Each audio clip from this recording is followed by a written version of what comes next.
हाथ कंगन को आरसी क्या और पढ़े लिखे को फारसी क्या हे एक जुने म्हण आहे, जे स्पष्ट दिसत आहे त्यासाठी पुराव्याची गरज नसते।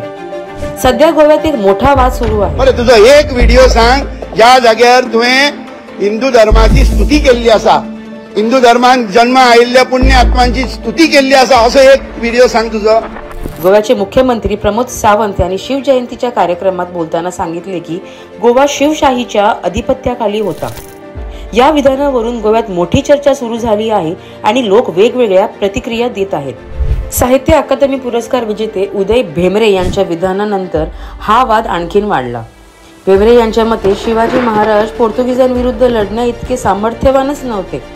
ते म्हणतात की शिवाजी महाराज मनातून पोर्तुगीजांचा तिरस्कार करत असतील, पण त्यांनी कधीही उघड विरोध केला नाही, कारण दोघांचा शत्रू एकच होता, मुघल। उदय भेमरे यांच्यासारख्या सुशिक्षित आणि प्रतिष्ठित व्यक्तीने छत्रपती शिवाजी महाराजांबद्दल अशा दुर्बल आणि आधारहीन गोष्टी बोलू नये। त्यांना काय बोलायचं आहे आणि कोणाबद्दल बोलायचं आहे याबाबत अधिक जबाबदारीने वागायला हवे होते। त्यांच्या या विधानामुळे शिवभक्त खूप नाराज झाले असून गोव्यात त्यावर तीव्र प्रतिक्रिया उमटत आहेत। स्वतः वकील असूनही भेमरे यांना इतिहासाची पुरेशी माहिती नाही, पण तरीही ते शिवाजी महाराजांचे अस्तित्व मानण्यावर टीका करत आहेत।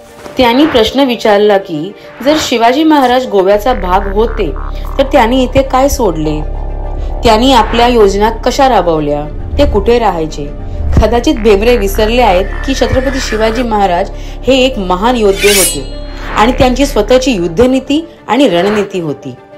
भेमरे यांनी लोकांना पांडुरंग पिसुर्लेकर लिखित भुवा महाराष्ट्र संबंध हे पुस्तक वाचण्याचा सल्ला दिला आहे, पण असे वाटते की त्यांनी स्वतःच या पुस्तकातील काही महत्त्वाच्या भागांकडे दुर्लक्ष केले आहे। या पुस्तकात स्पष्ट लिहिले आहे की शिवाजी महाराजांनी पोर्तुगीजांशी मैत्री करार केला होता। जर त्यांचा गोवाशी काही संबंधच नाहीये तर त्यांनी हा करार का केला असता। 1668 या साली त्यांच्या आदेशाने सप्तकोटेश्वर मंदिराची पुनर्बांधणी का झाली असती। शिवाजी महाराजांनी 17व्या शतकात गोव्यात प्रसिद्ध बेतूळ किल्ला बांधला होता, हेही भेमरे विसरले असावेत। मग भेमरे हे असं का करत आहेत? त्यांना फक्त प्रसिद्धी हवी आहे की गोव्यात वाद निर्माण करायचा आहे?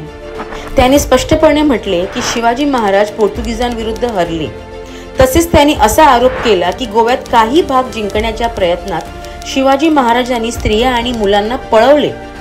पण खरे हिंदू हे जाणतात की शिवाजी महाराजांच्या सैन्याला नेहमीच सूचना असायची, परकीय युद्धामध्ये स्त्रिया आणि मुलांना कधीही इजा पोहोचवायचं नाही। त्या गोवा महाराष्ट्र संबंध पुस्तकात पिसुर्लेकरांनी स्पष्ट लिहिले आहे की पोर्तुगीज शिवाजी महाराजांच्या युद्धतंत्र आणि मजबूत नौदल शक्तीमुळे घाबरले होते। तरीही भेमरे यांनी इतिहास चुकीच्या प्रमाणे मांडायचा प्रयत्न केला।